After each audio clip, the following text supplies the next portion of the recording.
You just found $40,000 in a bag on your kitchen table.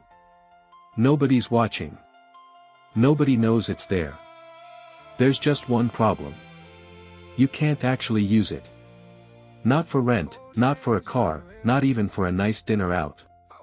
Because the second you try to spend it, someone asks where it came from, and you don't have an answer that holds up. This is the exact wall that every criminal on earth eventually hits.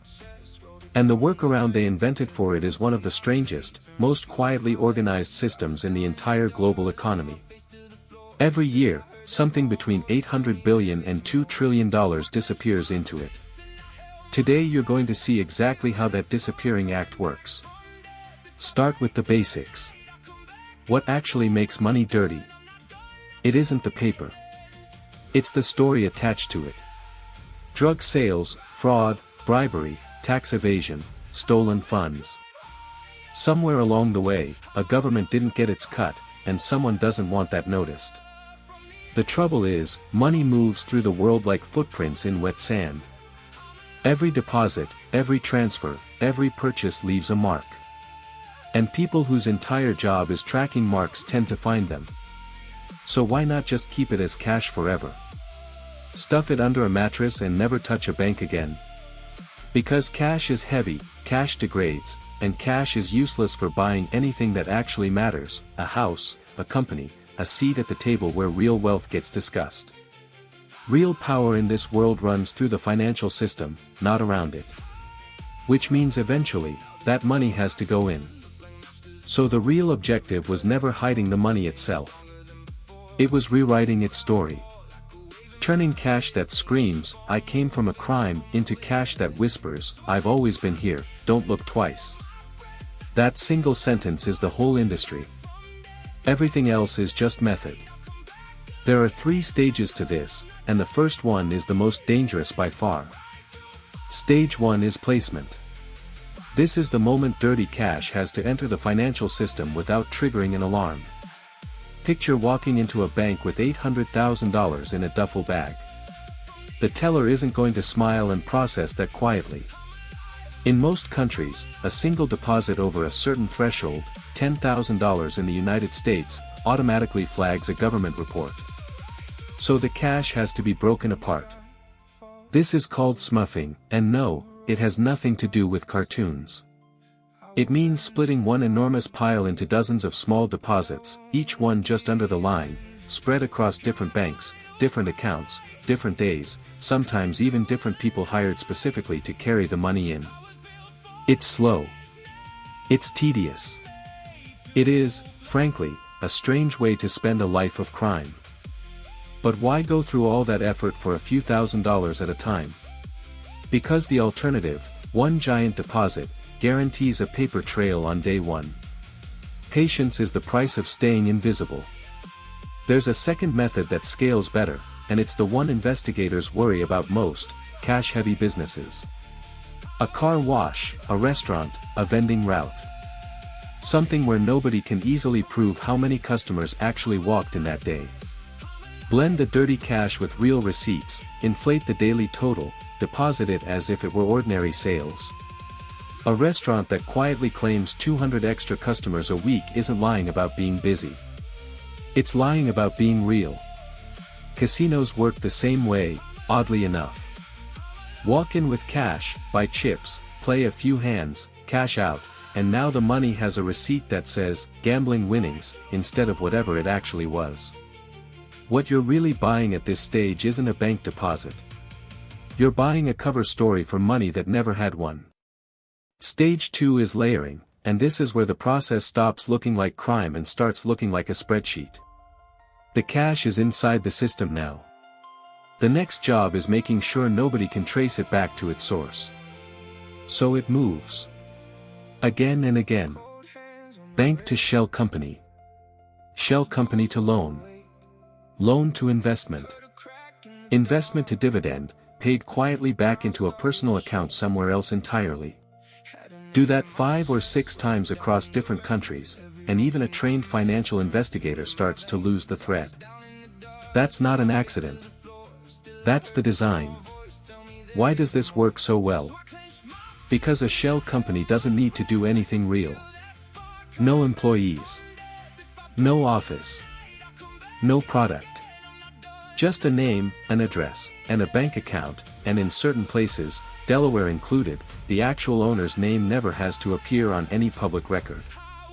Layer enough of these together and investigators eventually hit a wall made entirely of paperwork, a company owned by another company, owned by a trust, managed by a lawyer bound by privilege, based in a country with strict secrecy laws. According to research from Global Financial Integrity, an organization that has tracked illicit financial flows for over a decade, this exact layering structure is what allows the vast majority of large-scale laundering to move undetected across borders.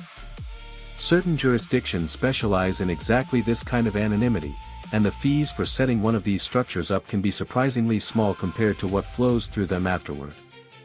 That's the strange economics of this whole stage. Spend a few $100s on paperwork, and you can obscure the origin of millions.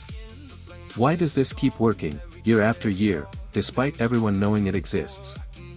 Because closing these loopholes would require dozens of countries to agree on the same rules at the same time, and secrecy, it turns out, is a very profitable service for the places that keep offering it. What you're really building here isn't a paper trail. You're building a paper maze, one specifically designed to have no exit that anyone else can find. Stage 3 is integration, and this is the finish line. The money that started as a duffel bag of suspicion now comes back looking completely different. Clean. Documented. Ready to spend on the things people actually want money for. One of the favorite tools here is real estate. Buy a luxury condo in Miami or London through a shell company, hold it a year, sell it, and suddenly your cash is profit from a property sale. Walk through the empty-looking luxury towers in almost any major city and you're looking at part of this machine, whether the tenants realize it or not. Another favorite is art. A painting sells for $50 million, and almost nobody in that transaction is required to explain where the money came from. Criminologist Michael Levi, who has spent decades studying financial crime, has pointed out that the art market's lack of standard disclosure is exactly what makes it so attractive for this final stage. You buy in, you wait, you sell, and now you have clean income and something nice to look at while you waited. A third route is even simpler, loan-back schemes. You lend your own laundered money to yourself, through an offshore company you secretly control, and now what was once suspicious cash arrives back home labeled as a legitimate business loan, complete with interest payments that look exactly like ordinary financial activity. Why does integration work so reliably? Because by this point, the money doesn't look suspicious anymore. It looks successful. And nobody double-checks success. Here's the number that puts all of this in perspective. The United Nations Office on Drugs and Crime estimates that 2 to 5% of global GDP, somewhere between $800 billion and $2 trillion, is laundered every single year. And out of all of that, authorities manage to seize roughly 1%. 1%. If literally any other industry ran a 99% success rate, we'd call it a miracle worth studying in business schools. In this industry, it's just Tuesday. Think about what that actually means for the world you live in. Economist Bridget Unger, whose research has focused specifically on the economic effects of laundering, has argued that this isn't a victimless shadow game. It quietly inflates housing prices in major cities, since laundered money buying property doesn't care what the market rate should be. It distorts small business competition, since a cash-heavy business laundering money doesn't need to actually turn a profit to survive, which means it can undercut every honest competitor on the same street and still come out ahead. And it funds the exact criminal networks that created the dirty money in the first place, letting the cycle start over with a bigger pile than before. Here's what makes this hardest to see. You are not meant to notice any single piece of it. The apartment sitting empty above your favorite coffee shop isn't proof of anything on its own. The always busy nail salon nobody's ever actually seen a line at isn't proof of anything either. Even the sudden new restaurant that opened with suspiciously perfect finances from day one could just be a lucky owner. Each piece looks ordinary in isolation. That's not a coincidence.